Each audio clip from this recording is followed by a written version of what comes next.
This screencast is about the Big Six approach to research.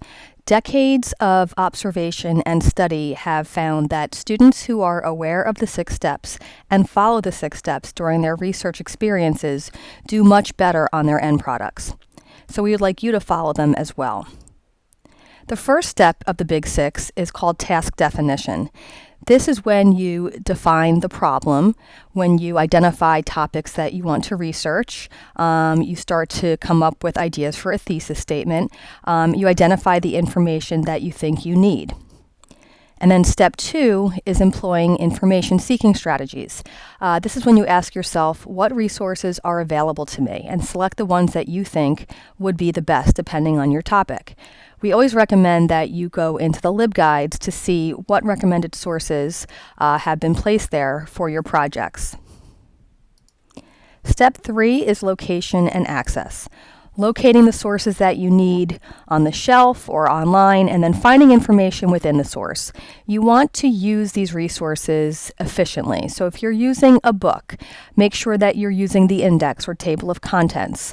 We don't expect you to read an entire book cover to cover during research, so it's important to know how to locate information as well as the source itself. Step 4 is using information, and this is when you're reading, you're hearing, you're viewing, and taking notes on the relevant information in the style that your teacher is requesting. Step 5 is called synthesis, and we tell students that a lot of times this can be a very frustrating part of the research process, as you can see in the image we have here. But it doesn't have to be frustrating. You want to make sure that you are keeping yourself on top of your tasks and keeping everything organized, that you are taking down source information as you're using the sources, that you're keeping track of what the requirements of the project are, and making sure that you're one step ahead.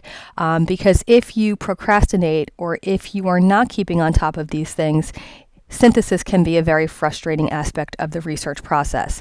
And synthesis is when you organize all the information that you have from all the notes together to present the result or the end product, which in this case is a paper. The last step is evaluation, and it's a 2-part step.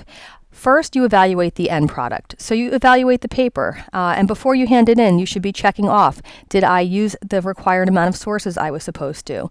Did I answer my thesis statement? Did I support my thesis statement through my research? Did I do my works cited pages in Noodle Tools correctly? Did I get the initials or the signature from the librarians? So you really have to go through all the different pieces and make sure that you have done those required aspects. And then the second part is to evaluate the process, which a lot of students don't do. But it's important to think to yourself, what worked well for you as you worked on this research project? What types of habits held you back? And learn from those experiences and make sure that you are setting good habits for future research projects.